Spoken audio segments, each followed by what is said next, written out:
નમસ્કાર વિદ્યાર્થી મિત્ર. આજે આપણે નીટ 2018માં પૂછાઈ ગયેલ પ્રશ્નપત્રનું સોલ્યુશન મેળવીશું. જેમાં પ્રશ્ન નંબર 1, જ્યારે કોઈ ઇન્ડક્ટરમાં પ્રવાહ I બરાબર, એટલે આપણે લખતું જવાનું જોડે જોડે મિત્ર, કે I બરાબર 60 મિલી એમ્પિયર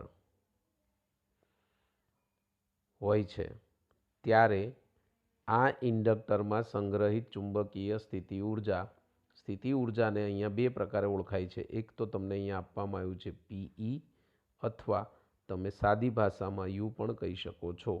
25 મિલી જૂલ, બંને એકમ મિલી જૂલમાં જ છે. આ ઇન્ડક્ટરની ઇન્ડક્ટન્સ શોધો. સૂત્ર છે ઇન્ડક્ટન્સનું. ઇન્ડક્ટન્સ શોધવા માટે અહીંયા ઉર્જા આપી છે, માટે ઉર્જાનું જ સૂત્ર આપણે વાપરીશું. ઉર્જા યુને આપણે PE તરીકે પણ ઓળખીએ છીએ, અને સિમ્પલ સૂત્ર છે કે 1/2 Li², જેમાંથી આપણે Lને કરતા કરીશું એટલે 2 સામે જશે, તો 2 ગુણ્યા P, I છેદમાં જશે I². બાકી આ જે મિલી છે એને આપણે ન ફેરવવા હોય તો પણ ચાલે, કારણ કે ઉપર નીચે મિલી ઉડી જશે. અને જો ફેરવા હોય તો મિલીને તમે સાદામાં ફેરવશો 60 મિલી એમ્પિયરને, તો શું મળશે આપણને? તો 60 ગુણ્યા 10⁻³ એમ્પિયર. ઉર્જાને ફેરવશો તો 25 ગુણ્યા 10⁻³ જૂલ. જે કિંમત આપેલા સૂત્રમાં આપણે મૂકીશું તો આપણને જવાબ મળશે L બરાબર 13.89 હેનરી. H એટલે હેનરી. આનો એકમ ખાસ લખવો વિદ્યાર્થી મિત્ર. હવે આપણે MCQ નંબર 2 તરફ આગળ વધીશું. રકમ સમજીશું અને લખતા જઈશું જે લખવું હોય એ. તો 15 સેન્ટીમીટર કેન્દ્ર લંબાઈના એક અંતર્ગોળ અરીસાથી 40 સેન્ટીમીટર દૂર એક વસ્તુ મૂકેલી છે. જો આ વસ્તુને 20 સેન્ટીમીટર, કેટલા સેન્ટીમીટર? હવે પહેલો કિસ્સો અહીંયા મિત્ર પૂરો થઈ ગયો છે, તો પહેલા કિસ્સા પ્રમાણે તમે આગળ વધશો. પછી બીજા કિસ્સાનું ગણતરી કરશો કે જો આ વસ્તુને 20 સેન્ટીમીટર અરીસા તરફ ખસેડવામાં આવે તો પ્રતિબિંબનું સ્થાનાંતર કેટલું હશે? અહીંયા હશે ખાલી આપ્યું છે, આપણે કેટલું હશે એમ લઈશું. આ જે છે એ હવે સમજવા જઈએ આગળ. તો ચલો, કેન્દ્ર લંબાઈ આપણને આપી છે, તો F કહી શકીએ તો -15 સેન્ટીમીટર. શા માટે -15 આવ્યું વિદ્યાર્થી મિત્રો? તો તમે કહી શકો છો કે અહીંયા અરીસો કેવો વાપરવામાં આવ્યો છે? અંતર્ગોળ અરીસા માટે F કેવો થશે? માઇનસ. કારણ કે અહીંયા આકૃતિમાં દર્શાવ્યા પ્રમાણે આ અંતર્ગોળ અરીસો છે, તેની કઈ બાજુ આવશે? ડાબી બાજુ. એમ ગણો તો પણ માઇનસ થશે. આગળ વધીશું. ઓકે, હવે આપણને વસ્તુ આપી છે, એનું અંતર કેટલું છે? તો કે ભાઈ -40 થશે. કેમ -40? તો ફરીથી કહું છું કે અંતર્ગોળ અરીસો છે એટલે માઇનસ આવશે. જો બહિર્ગોળ હોત તો બંને પ્લસ આવત. તો મારે પહેલું V1 તો ના કહેવાય, પણ મેં અહીંયા U1 ધાર્યું છે, તો અહીંયા V1 ધાર્યું, જેને કહેવાય પ્રતિબિંબ અંતર. આપણી પાસે સૂત્ર છે વિદ્યાર્થી મિત્ર. કયું સૂત્ર છે? તો કે ભાઈ 1/V બરાબર 1/F - 1/U. એને આપણે અહીંયા ફેરવી નાખેલ છે કે 1/V1 બરાબર 1/F - 1/U1. લસા લેવામાં આવેલો છે, તો આપણને મળ્યું U1 - F છેદમાં U1F. જેમાં V1ને મારે કરતા કરવાનો છે, આ V1ને, તો 1/V1 છે, તો આપણે એને શું કરી દીધા? વ્યસ્ત કરશો એટલે આ છેદ અંશમાં જશે અને અંશ છે એ છેદમાં આવશે. તો U1F U1 - F, એટલે આપણને આ રીતનું સૂત્ર મળે છે. ઓકે, હવે આપણને અહીંયા કિંમતો આપેલી છે બધી, તો એ બધી કિંમતો અહીંયા આપણે મૂકી દઈશું. એટલે -40 ગુણ્યા -15 છેદમાં -40 ઉપરની ગણતરી કરશો તો +600 થશે, અને નીચેના પ્લસ એટલે 40માંથી 15 જશે, અને મોટાની નિશાની એટલે -25. એટલે આપણને V1 કેટલો મળી ગયો મિત્ર? 24 સેન્ટીમીટર. હવે બીજા કિસ્સામાં આપણને શું કહેવામાં આવ્યું છે એના તરફ આગળ વધીએ. તો બીજા કિસ્સામાં આપણને 20 સેન્ટીમીટર કહેવામાં આવ્યું છે વિદ્યાર્થી મિત્ર. કઈ તરફ ખસેડ્યું? તો કે ભાઈ અરીસા તરફ. તો 40માંથી 20 જશે વિદ્યાર્થી મિત્ર. તો આપણને કેટલા મળે છે? તો કે ભાઈ 20. તો માઇનસ શા માટે? તો ફરી વખત અંતર્ગોળ એનો એ જ અરીસો છે, બહિર્ગોળ છે નહીં. અને V2 શોધવાનો છે આપણે. તો ફરીથી એનું એ જ આપણે સૂત્ર વાપરીશું કે 1/V2. હવે V2 બીજા કિસ્સા માટે આપણે 2 નંબર ધાર્યો છે. તો 1/V2 બરાબર 1/F માઇનસ 1/U2. લસા લઈ લેશું, વ્યસ્ત કરીશું અને એમાં કિંમત મૂકીશું એટલે આપણને મળશે -60 સેન્ટીમીટર. પ્રશ્ન શું છે? તો કે ભાઈ અહીંયા આપણને કહેવામાં આવ્યું છે કે ભાઈ પ્રતિબિંબનું સ્થાનાંતર કેટલું થયું હશે. તો આપણને જે પ્રતિબિંબ અંતર 2 મળ્યા છે, એક મળ્યું 24 અને એક મળ્યું 60. તો બંનેની થશે બાદબાકી એટલે V2 - V1 થશે. અને V2 - V1 એટલે -60 અને પેલું માઇનસ પ્લસ 24 તો -36 મળ્યા. અંતર ધન હોય તેથી અરીસાથી 36 સેન્ટીમીટર દૂર હોય. પ્રતિબિંબ આપણને અહીંયા માઇનસ મળ્યું છે. તો આપણે આમ બી કહી શકીએ માઇનસ છે એટલે કે અંતર્ગોળ અરીસાની કઈ બાજુ? તો કે ભાઈ ડાબી બાજુ મળશે. જો પ્લસ આવ્યું હોત તો જમણી બાજુ મળત. ખ્યાલ આવી ગયો વિદ્યાર્થી મિત્ર? તો હવે આગળ વધીશું MCQ તરફ. ચાલો હવે જોઈશું આપણે પ્રશ્ન 3 કે એક વિદ્યુત ચુંબકીય તરંગ V બરાબર VI કેરેટ છે, સાથે કોઈ એક માધ્યમમાં પ્રસરણ પામે છે. આ વિદ્યુત ચુંબકીય તરંગનું તત્કાલીન દોલિત વિદ્યુત ક્ષેત્ર પ્લસ Y અક્ષ તરફ છે. તો આ ચુંબકીય તરંગના દોલિત ચુંબકીય ક્ષેત્રની દિશા કેટલી હશે અથવા કઈ તરફ હશે? આપણી પાસે સૂત્ર છે V સદિશ બરાબર E સદિશ ક્રોસ B સદિશ. V સદિશ માટે આપણને I કેરેટ આપી દેવામાં આવ્યું છે. ચુંબકીય દોલિત વિદ્યુત ક્ષેત્ર Y દિશામાં છે એટલે Z થશે અને ચુંબકીય ક્ષેત્રની દિશા K કેરેટ થશે. તમે મિત્ર થિયરીમાં ભણી ગયા છો, આ રીતની આકૃતિ થાય છે, તમને ખ્યાલ છે બરોબર. તો આપણને અહીંયા V સદિશ મળે છે અને ધારો કે તમે અહીંયા Y ઉપર E સદિશ લીધો હોય તો એ બંને સિવાયની જે હોય એટલે કે બંનેને લંબરૂપે B સદિશની દિશા મળશે મિત્રો. માટે આપણી પાસે પરિણામી દિશા શું આવશે B સદિશની? તો કે ભાઈ જે દિશા. કઈ દિશા આવે છે વિદ્યાર્થી મિત્ર? તો કે ભાઈ જે દિશા. એકદમ સિમ્પલ થિયરિકલ લોજિકલ વાળો MCQ છે. ચાલો હવે આપણે ચોથા MCQ તરફ આગળ વધીએ. રકમ સમજીશું. કોઈ એક પ્રિઝમના દ્રવ્યનો વક્રી ભવનાંક √2 છે એટલે તમને વક્રી ભવનાંકને n બરાબર √2 આપવામાં આવેલા છે. પ્રિઝમ કોણ તમને આપ્યો છે 30. પ્રિઝમ કોણને આપણે એ કહીએ છીએ, અહીંયા લખેલું પણ છે વિદ્યાર્થી મિત્રો. તો શું આપવામાં આવ્યો છે? પ્રિઝમ કોણ 30. આ પ્રિઝમની બેમાંથી એક વક્રીભૂત સપાટીને ચાંદીનો ઢોળ ચડાવીને અરીસો બનાવ્યો. આ રીતે એક ચાંદીનો ઢોળ ચડાવેલો છે અને અરીસો તૈયાર કર્યો. એક રંગીય પ્રકાશપુંજ, રંગવાળું પ્રકાશપુંજ તેની બીજી સપાટીમાંથી એટલે અહીંથી દાખલ કરે છે. બીજી સપાટીમાંથી પ્રિઝમમાં દાખલ થાય તો આ રૂપેરી જે પડદો બન્યો ચાંદીનો ઢોળ એટલે રૂપેરી કહેવાય. એ પરથી પરાવર્તિત થઈને તે જ પથ ઉપર પાછો ફરે છે. જો પ્રિઝમ પરનો તો તેની પ્રિઝમ પરનો આપાત કોણ શોધો એટલે I શોધવાનું છે મિત્ર. અહીંયા શું શોધવાનું છે? I આપાત કોણ. ચલો હવે આપણને શું કહેવામાં આવ્યું છે પહેલાં એ પ્રમાણે આગળ વધીએ. તો એ આપ્યો છે R1. અહીંથી આપાત કોણ તમે દાખલ કરો છો અહીંયા બિંદુ પાસે તો આપાત કોણ થશે સામેની સપાટી 30. કેવી રીતે આવી સર? તો આ 30 ખૂણો હોય તો આ પણ 30 જ બને છે. આની આપણે ગણિતની ભાષામાં બધી ગણતરી કરવા બેસીએ તો બહુ લાંબુ થાય છે, માટે આને એક શોર્ટકટ તરીકે યાદ રાખીએ છીએ કે અહીંયા 30 બન્યો તો અહીંયા આપણે 30 લઈ શકીએ છીએ. સર આ R2 0 કેવી રીતે લીધું? તો લંબ ઉપર જ જાય છે માટે કોઈ વક્રીભૂત કોણ કશો બનશે જ નહીં એટલે R2 બરાબર 0. આપણી પાસે પ્રિઝમનું સૂત્ર છે કે A બરાબર R1 પ્લસ R2. કિંમત મૂકીશું 30 બરાબર R1 પ્લસ 0 એટલે R1 આપણને કેટલો મળી ગયો વિદ્યાર્થી મિત્ર? 30. આગળ વધીશું. સ્નેલનો નિયમ વાપરીશું કારણ કે આપણે શોધવાનો છે આપાત કોણ. તો સ્નેલનો નિયમ છે N1 અથવા η1 સાઇન I બરાબર η2 સાઇન R1. કિંમતો મૂકીશું. N1 હવા છે એટલે 1 હવામાં મૂકેલો છે, કોઈ માધ્યમમાં મૂકેલો નથી. સાઇન I બરાબર N2, તો આપણી પાસે √2 આપેલો જ છે પ્રિઝમનો વક્રીભવનો. સાઇન 30 R1 આપણને 30 મળે મૂકવાનો છે. સાઇન 30નું મૂલ્ય 1/2. તમે અહીંયા છેદ ઉડાડશો એટલે આ √2 છે, તો અહીંયા પણ √2 આવશે. એટલે અહીંયા ભૂલ આપી છે 1/2 છે, એમાં પ્રિન્ટિંગ મિસ્ટેકમાં ભૂલ છે, તો 1/√2 આવશે. તો આઈને આપણે કરતા કરીશું તો શું થશે, તો કે ભાઈ સાઇન ઇન્વર્સ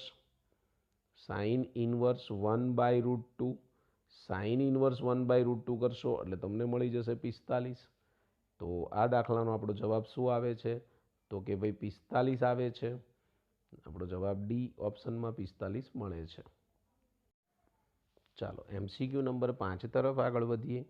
આકૃતિમાં દર્શાવેલ પરિપથમાં ઇનપુટ વોલ્ટેજ તમને આપેલો છે VI બરાબર 20, VB 0, VC 0, IB, IC અને બીટાના મૂલ્યો આપવામાં આવે છે.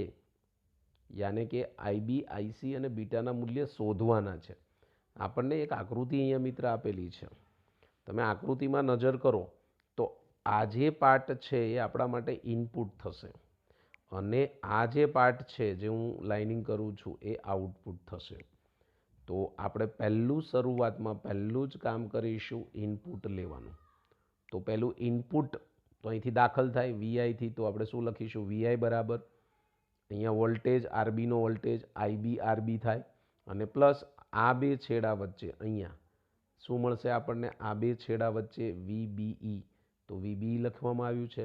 બધા જ મૂલ્ય આપેલા છે. VI આપણને 20 આપેલો છે, અહીંયા રકમની અંદર જ આપેલો છે 20, તો 20. IB તો કે ભાઈ શોધવાનો છે.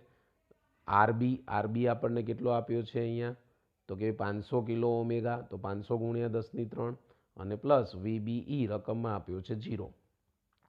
આ પ્રમાણે આપણે આગળ વધીએ તો આપણને IB મળશે. ગણતરી કરી શકો છો મિત્ર, એ તો તમને સરળતાથી આવડશે, સમય નહીં બગાડીએ, ગણતરી તમે કરી શકો છો. માટે IB બરાબર 40 માઇક્રો એમ્પિયર થશે. આગળ વધીશું. આપણી પાસે એક સૂત્ર છે બીટા બરાબર, તો બીટા બરાબર સૂત્ર છે IC/IB. આપણી પાસે IC આપેલો છે, IC આપણી પાસે કેટલો છે જોઈ લઈએ. તો IB તો આપ્યો જ છે, આપણે શોધ્યો 40 ગુણ્યા 10⁻⁶. IC આપણી પાસે નથી પણ બીટા છે. જો આપણી પાસે બીટા રકમમાં બીટા આપણને ઇઝીલી મળી જાય. IC બરાબર 5 ગુણ્યા 10⁻³ પ્રવાહ આપણને IC શોધવાનો છે. તો આમાં આપણે પ્રવાહ લોકોએ ડાયરેક્ટ લીધો છે, ના સોરી મિત્રો,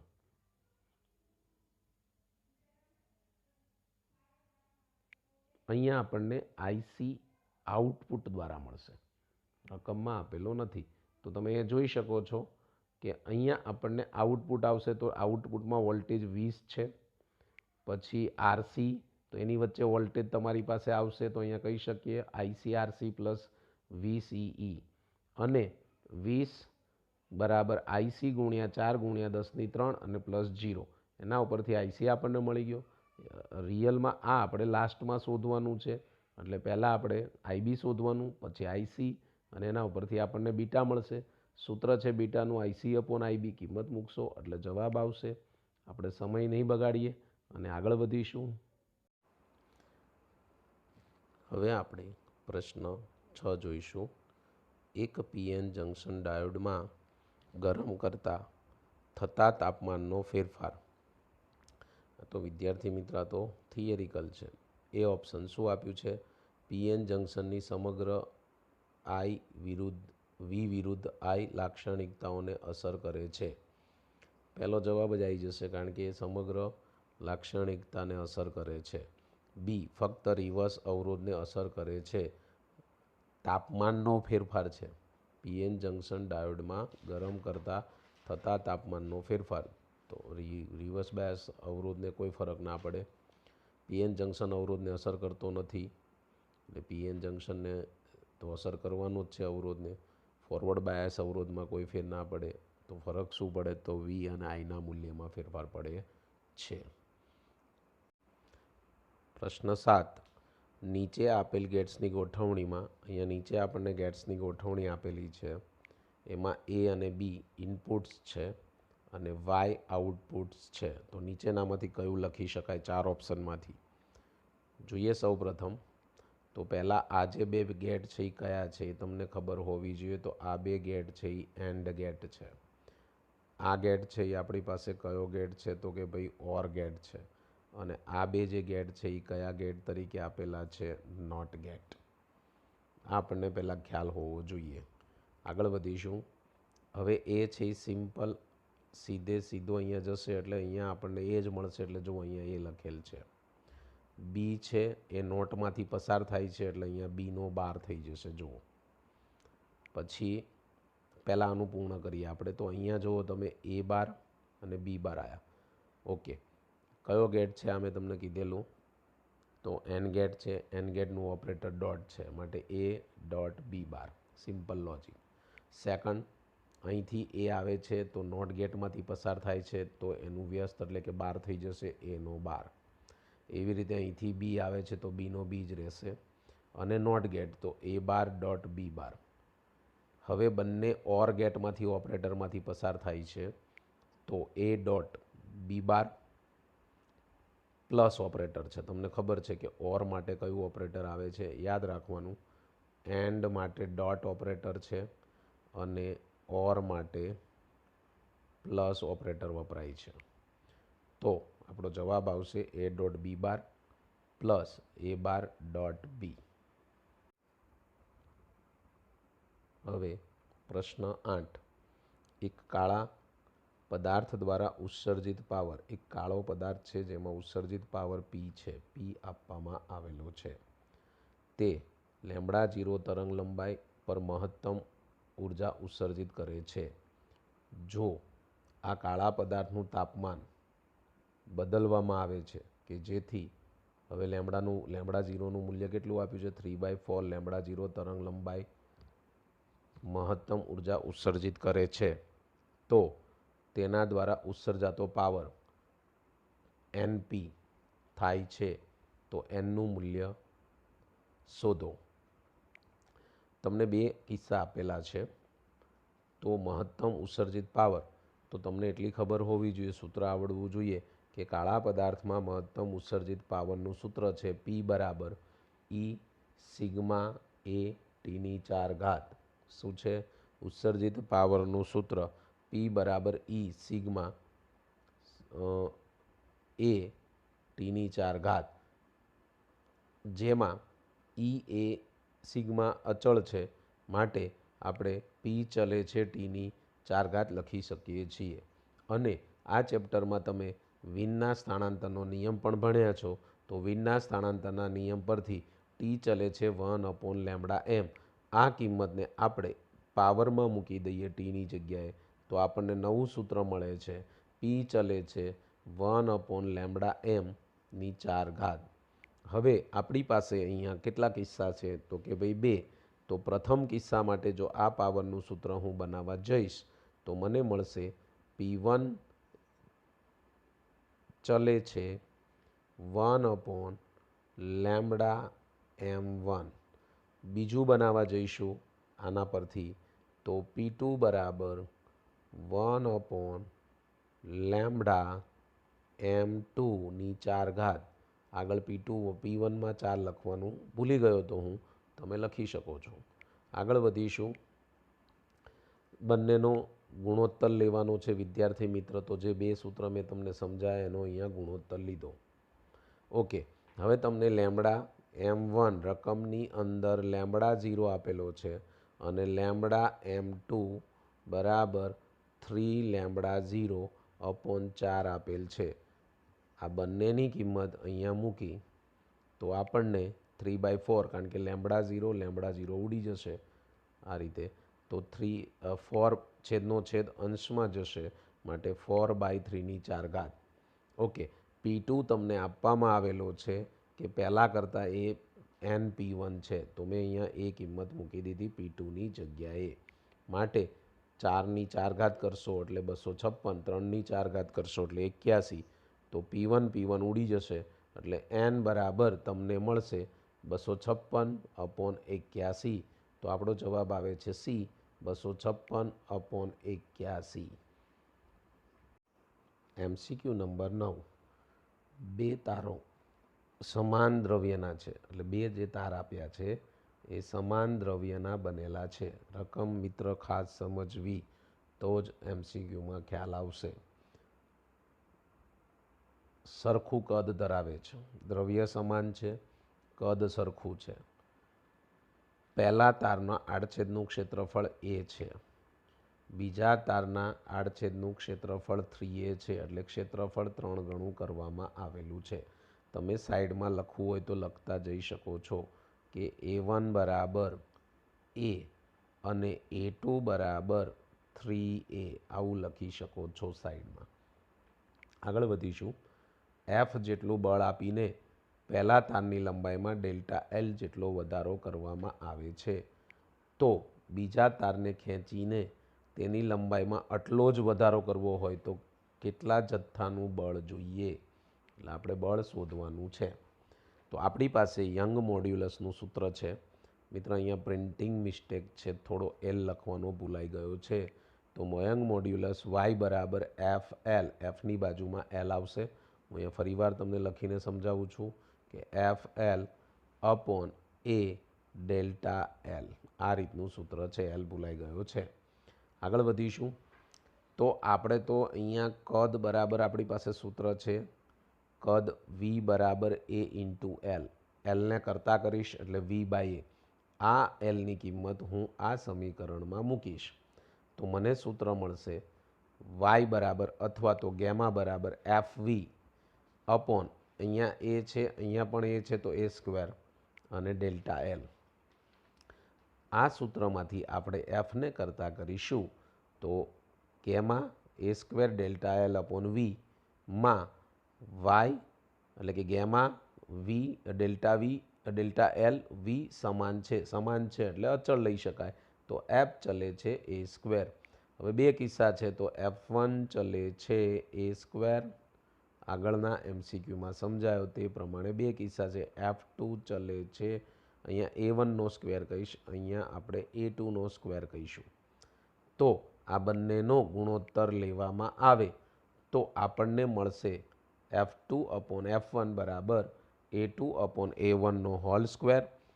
A2 આપણને આગળ લખ્યું તે પ્રમાણે 3A અપોન Aનો સ્ક્વેર બરાબર A ઉડી જશે, 3નો વર્ગ 9, એટલે F2ને કરતા કરીશું એટલે F2 બરાબર 9F.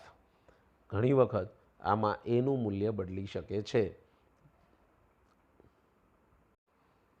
MCQ number 10. સામાન્ય દબાણ એટલે વાતાવરણનું દબાણ કેટલું આપેલું છે? 1.013 મલ્ટિફિકેશન 10⁵ ન્યૂટન મીટર -2 અને 100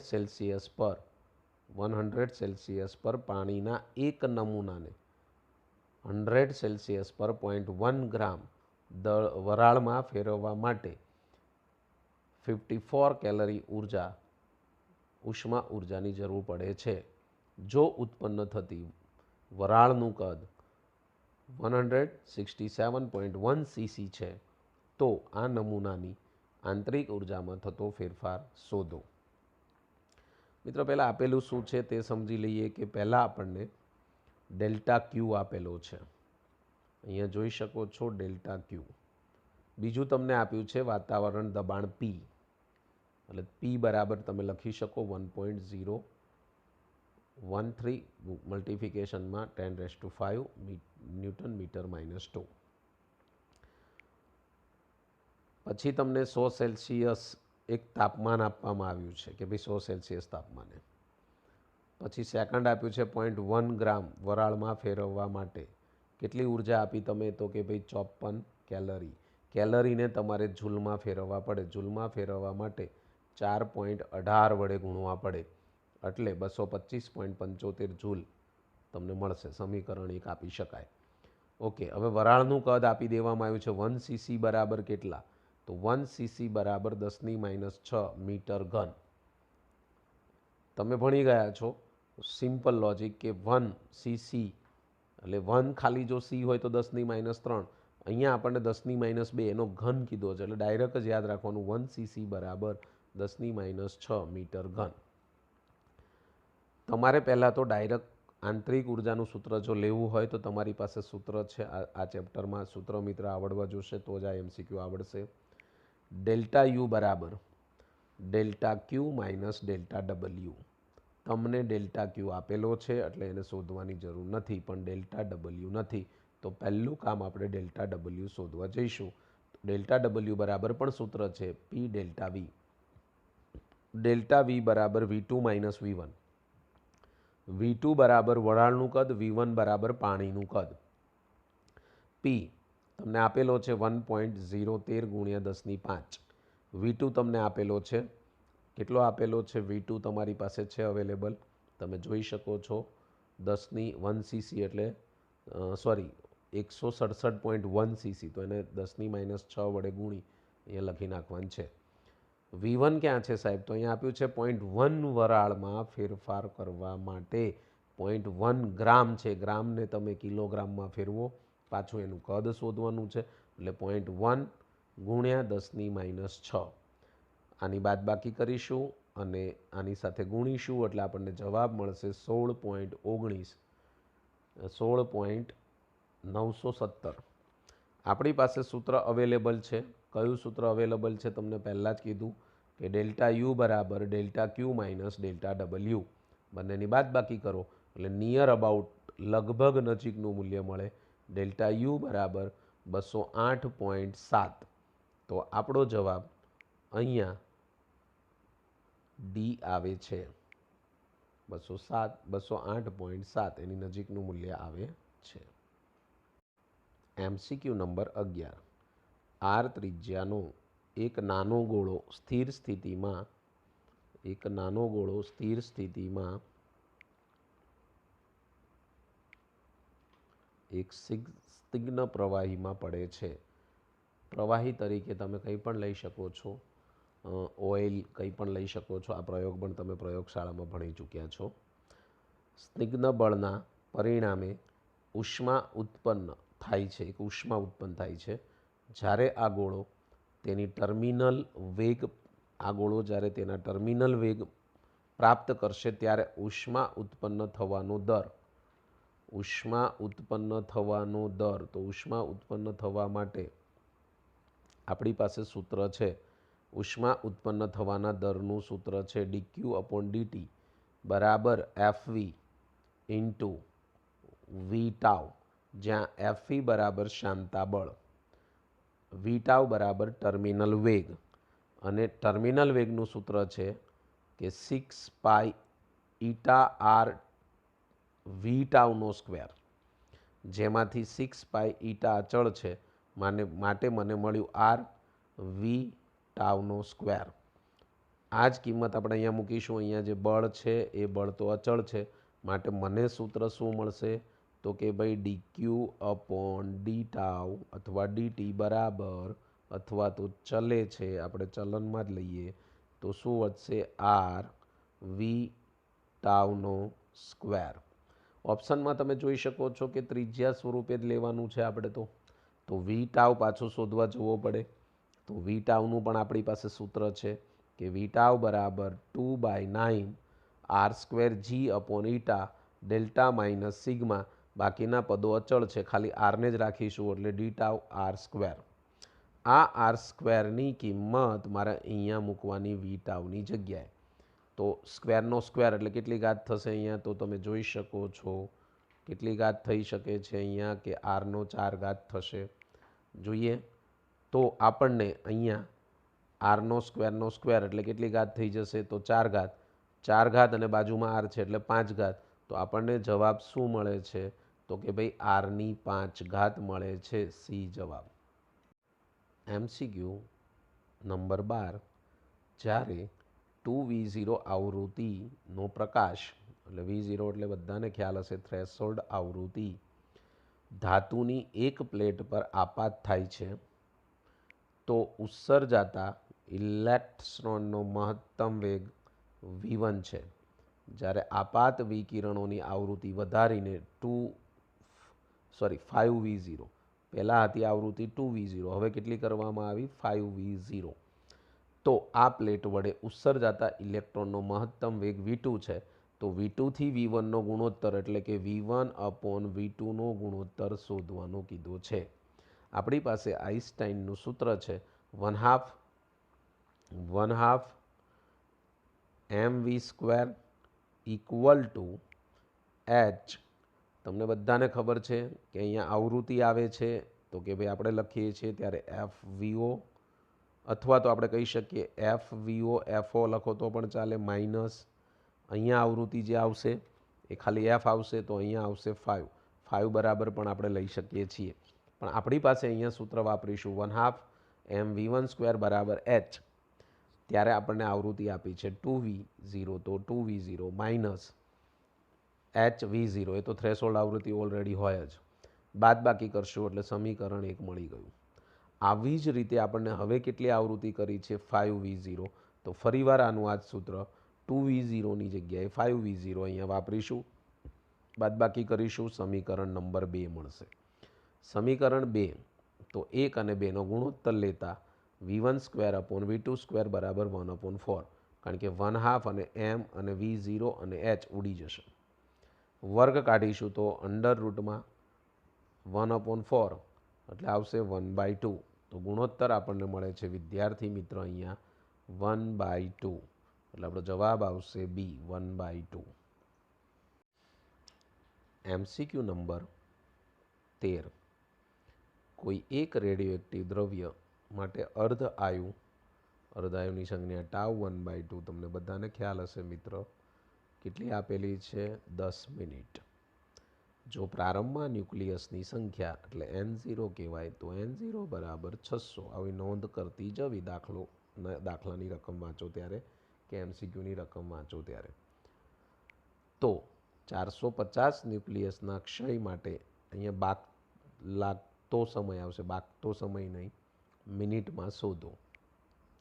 આપણી પાસે સૂત્ર છે, આજે આપ્યું છે 450, એને હું n ડેશ અથવા n પણ કહી શકું છું, તો 450 આપેલ છે. તો સૂત્ર છે કે n શોધવા માટેનું n0 માઇનસ n ડેશ એટલે 650, 600 માઇનસ 450 એટલે 150 મળે છે. હવે સૂત્ર છે કે n અપોન n0 બરાબર અહીંયા લખેલું જ છે 1/2n. 1/2n કિંમતો મૂકી દીધી એટલે આપણને n મળે છે અહીંયા 2. કેમ n શોધવો પડ્યો? તો આપણી પાસે સૂત્ર છે સરેરાશ જીવનકાળ ટાઉ બરાબર અથવા તો t બરાબર n t1/2, એટલે કે અર્ધ આયુ. તો આમાં n આપણી પાસે નથી, માટે આપણે n શોધવા ગયા. આની અંદરથી આપણે કિંમત મૂકીશું, nની કિંમત 2 મળી છે, તો 2 મૂકી દો અહીંયા. ટાઉ 1/2 10 આપ્યો છે મિનિટમાં, ગુણી નાખીશ એટલે જવાબ આવશે 20 મિનિટ. જોઈએ આપણો ઓપ્શન કયો આવે છે, તો કે બી ઓપ્શન 20 મિનિટ. એકદમ સિમ્પલ છે મિત્ર, સૂત્ર આવડવા જોઈશે. ફરીવાર કહું છું કે આ દાખલામાં આપણે પહેલાં n શોધ્યો. કેમ n શોધ્યો? ફરીવાર કહું છું કે આપણી પાસે અર્ધ આયુનું સૂત્ર છે, સરેરાશ જીવનકાળનું સૂત્ર છે t બરાબર n ટાઉ 1/2. n નથી આપ્યો, માટે આપણે સૌ પ્રથમ n શોધ્યો. MCQ number 14. v બરાબર v0 i કેરેટ, v0 0 કરતાં મોટો છે એવું આપણને આપવામાં આવેલું છે. પ્રારંભિક વેગ ધરાવતો m દ્રવ્યમાનનો એક ઇલેક્ટ્રોન વિદ્યુત ક્ષેત્ર આપ્યું છે E સદિશ બરાબર માઇનસ E0 i કેરેટ.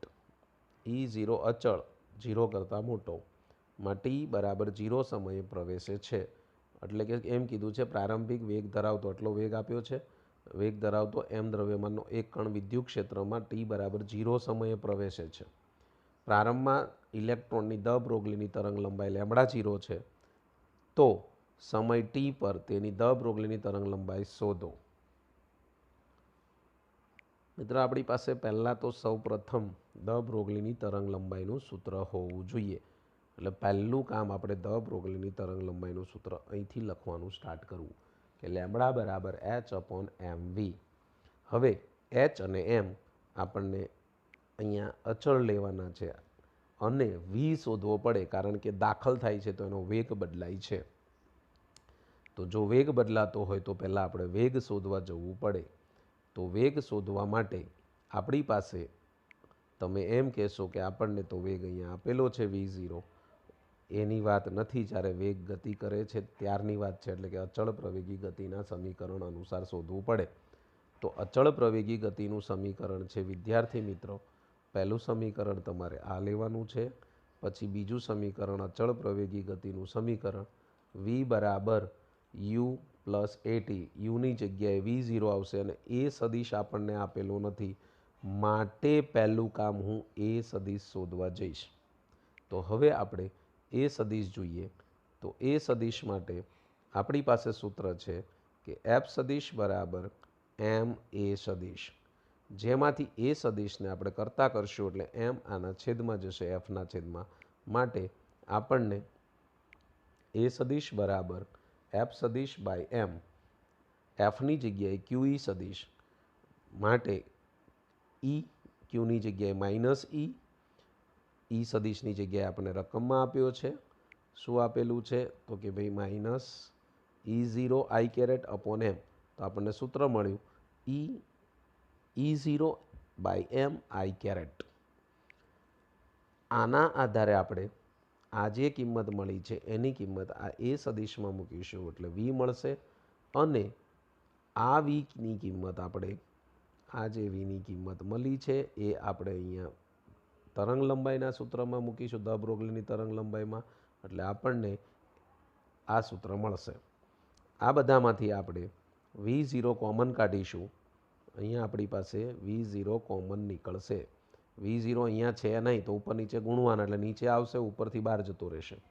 અને પછી તમે કહી શકો છો કે h/m0 તમને આપ્યું છે h/mv0, તો એને કહેવાય લેમ્બડા 0. સેકન્ડ નંબરની તરંગ લંબાઈ આપણે જે લીધી છે તે આ કિંમત આમાં મૂકી દેવાની છે એટલે આપણને લેમ્બડા મળી જશે. તો આપણને શું મળ્યો જવાબ? તો કે ભાઈ બી. MCQ number 15. હાઇડ્રોજન પરમાણુની બોહર કક્ષાના એક ઇલેક્ટ્રોનની ગતિ ઉર્જા અને કુલ ઉર્જાનું ગુણોત્તર શોધો. બંનેનો આપણને ગુણોત્તર શોધવાનો કહે છે. તો હું કહી શકું કે કુલ ઉર્જા ચલે છે માઇનસ ગતિ ઉર્જા. કુલ ઉર્જા એની ગતિ ઉર્જાના વ્યસ્ત, એટલે કે ચલે છે માઇનસ વિરુદ્ધ, વ્યસ્ત તો ન કહેવાય પણ વિરુદ્ધ ગતિ ઉર્જા. આ કે આના છેદમાં જશે, માટે આપણને શું મળશે? તો કે ભાઈ 1/-1, એટલે 1/-1નો ગુણોત્તર આવે છે. MCQ number 16. એક કાચની નળીમાં એક ધ્વનિ ચીપિયાનો અનુનાદ ઉત્પન્ન કરે છે. કાચની નળીમાં આ પણ પ્રયોગ તમે પ્રયોગશાળામાં ભણ્યા છો. એક ધ્વનિ ચીપિયાનો અનુનાદ ઉત્પન્ન કરે છે. ચલિત પિસ્ટન દ્વારા આ નળાકારમાં હવાના સ્તંભની લંબાઈ ગોઠવી શકાય છે. 27 સેલ્સિયસ તાપમાને બે ક્રમિક અનુનાદ 20 સેન્ટીમીટર અને 73 સેન્ટીમીટર લંબાઈ પર ઉત્પન્ન થાય છે. એટલે બે લંબાઈ આપી છે. પહેલી આપણે L1 બરાબર 0.2, કેમ 0.2 સેન્ટીમીટરને મીટરમાં ફેરવ્યા, અને L2 બરાબર 0.73 લખી શકાય છે. આગળ વધીશું. આ ધ્વનિ ચીપિયાની આવૃત્તિ f બરાબર 320 હર્ટ્ઝ આપેલી છે. વાયુનું તાપમાન 27 સેલ્સિયસ પર ધ્વનિનો વેગ શોધો. જે આગળ 27 આપ્યું છે એ જ 27 ઉપર આપણે ધ્વનિનો વેગ શોધવાનો છે. તો આપણી પાસે સૂત્ર છે FM બરાબર આવૃત્તિનું સૂત્ર NV/2L માં N બરાબર 1 થશે. એક ધ્વનિ ચીપિયો માટે 1, L બરાબર L2 - L1, અને આમાંથી તમારે પહેલાં આવું સૂત્ર મળશે કે FN બરાબર NV/2 L2 માઇનસ L1. આમાંથી તમે વીને કરતા કરશો એટલે આ સૂત્ર મળશે કે 2F બ્રેકેટમાં L2 minus L1 upon N, બધી જ કિંમતો આપી છે. F 320, L2 મેં હમણાં જ લખ્યો 0.73 માઇનસ L1 0.20 અને N1 કિંમતો મૂકી દેશો એટલે V બરાબર 339 મીટર પ્રતિ સેકન્ડ. આપણો જવાબ મળે છે ડી. MCQ number 17. ક્યુ વીજભાર ધરાવતા અને વિદ્યુત ક્ષેત્ર એ વાળા અલગ કરેલા સમાંતર પ્લેટ કેપેસિટર સીની ધાતુની પ્લેટ વચ્ચેનો સ્થિત વિદ્યુત બળ નીચેનામાંથી કયું હશે? તો પહેલાં સૌ પ્રથમ આપણે કેપેસિટરની એક પ્લેટ વડે ઉદ્ભવતું વિદ્યુત ક્ષેત્રનું સૂત્ર છે E1 બરાબર સિગ્મા અપોન 2 એપ્સિલોન 0. આ વિદ્યુત ક્ષેત્રમાં રહેલ સિગ્મા એ વિદ્યુતભાર ધરાવતી બીજી પ્લેટ પર લાગતું વિદ્યુત બળનું સૂત્ર છે F બરાબર E1Q. આ E1ની કિંમત અહીંયા મૂકીશું એટલે આપણને મળશે sigma Q upon 2 epsilon 0. Sigma બરાબર Q બાય એ, તો એની કિંમત મૂકીશું એટલે Q² અપોન 2 એપ્સિલોન 0 એ. આ સૂત્રમાં ક્યાંય અંતર આવતું નથી, માટે આપણો જવાબ આવે છે કે આ પ્લેટ વચ્ચેના અંતર પર આધાર રાખતું નથી. MCQ number 18. એક પર્યાપ્ત ઊંચાઈના મકાનની છત પરથી એક લોલક લટકાવેલ છે. શું લટકાવવામાં આવ્યું છે? એક લોલક, જે સાદા આવર્ત લોલકની જેમ સરળતાથી આગળ પાછળ દોલન કરી શકે છે. આ રીતે તમે લટકાવેલું હોય લોલક, બરાબર, તો તમે આ રીતે લટકાવેલું હોય લોલક તો આમ આગળ પાછળ દોલન કરશે એટલે આમ જશે, આમ આવશે, આમ જશે, આમ આવશે. તેની સરેરાશ સ્થિતિ ઉર્જા 5 મીટર અંતરે, એટલે તમને અંતર આપી દીધું છે x બરાબર 5 મીટર. આ લોલકના દડાનો પ્રવેગ એ બરાબર 20 મીટર પ્રતિ સેકન્ડ સ્ક્વેર છે. તો આ દોલકનો આવર્તકાળ કેટલો થશે? હવે તમારી પાસે સૂત્ર છે કે ઓમેગા બરાબર 2π/t.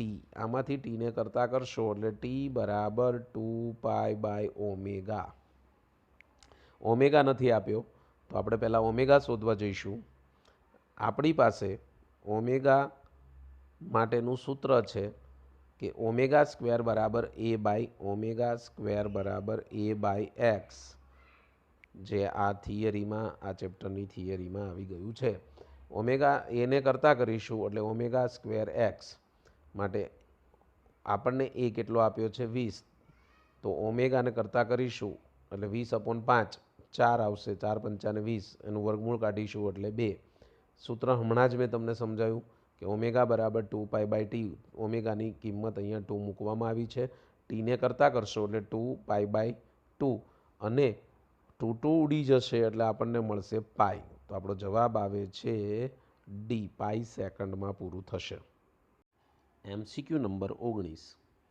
એક સમાન અને ઉધ્વ દિશામાં ઉપરની તરફ દિશાનિવેત વિદ્યુત ક્ષેત્ર Eમાં એક ઇલેક્ટ્રોન સ્થિર અવસ્થામાંથી શિરોલંબ h ઊંચાઈ h અંતરે નીચે પડે છે.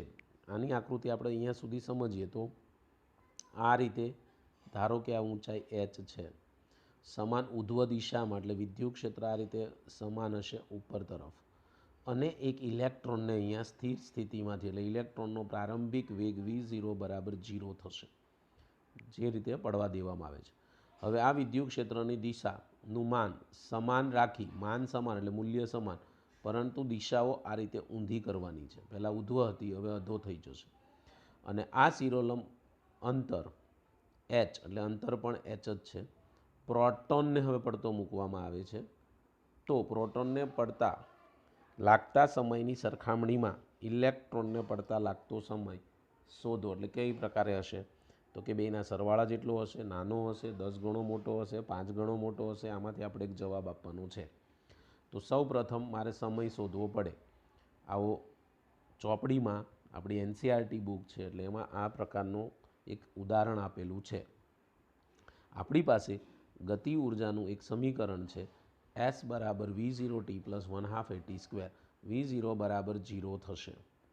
તમારી પાસે આની અંદર ટી તો શોધવાનું છે આપણે, એ નથી આપ્યો તો એ અહીંયા આપણે ઉપર સૂત્ર લખ્યું છે કે એફ બરાબર એમ એ, એમાંથી એને કરતા કર્યા એટલે એફ અપોન એમ, અને એફની જગ્યાએ ક્યુ ઈ.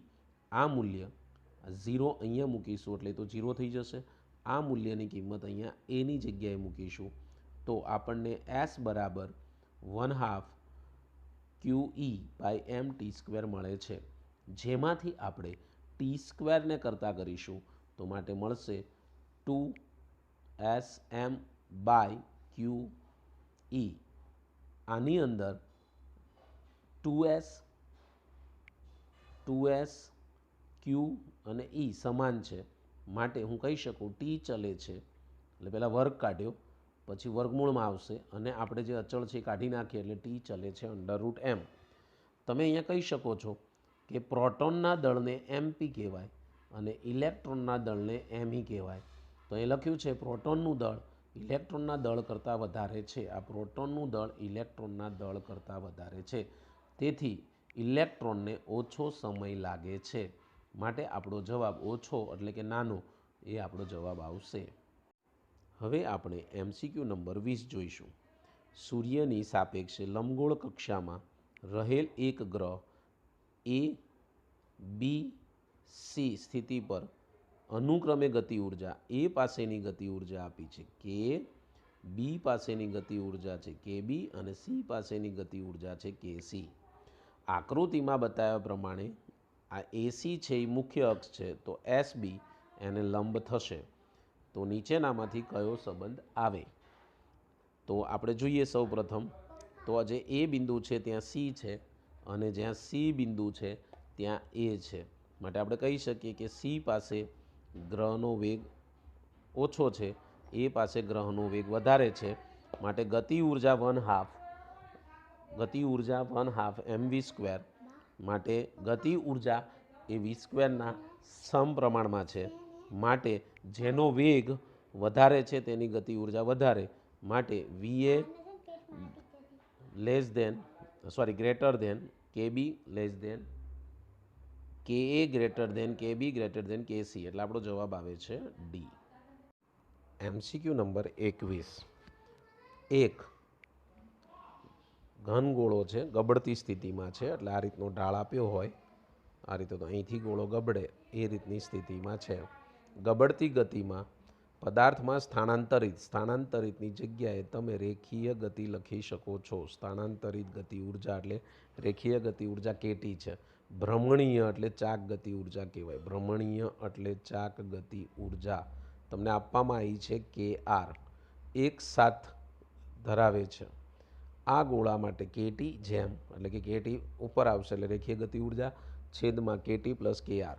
તો સૂત્ર જ છે રેખીય ગતિ ઉર્જા અપોન કુલ ગતિ ઉર્જા બરાબર રેખીય ગતિ ઉર્જા એમનેમ, કુલ ગતિ ઉર્જામાં કોનો સરવાળો તો કે ભાઈ ચાક ગતિ ઉર્જા પ્લસ રેખીય ગતિ ઉર્જા અથવા સ્થાનાંતરિત ગતિ ઉર્જા.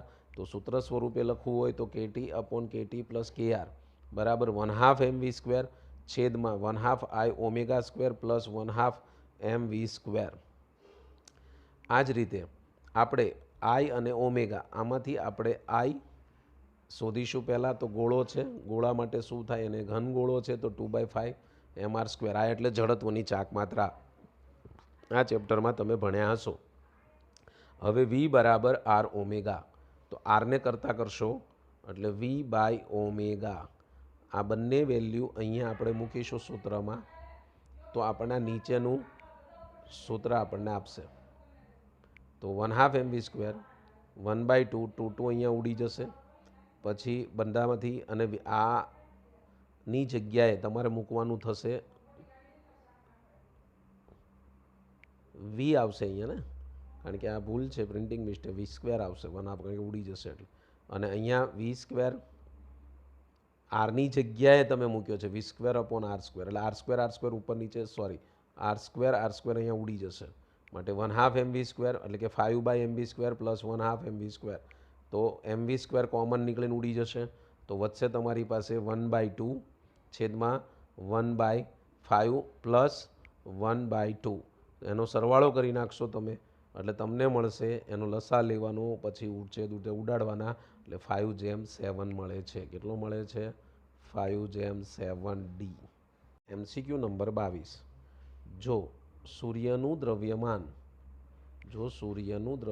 10 ગણું નાનું હોત, સૂર્યનું દ્રવ્યમાન 10 ગણું નાનું હોત અને ગુરુત્વાકર્ષણનો સાર્વત્રિક અચળાંક g માનમાં 10 ગણો મોટો હોત તો નીચેનામાંથી કયું સાચું નથી?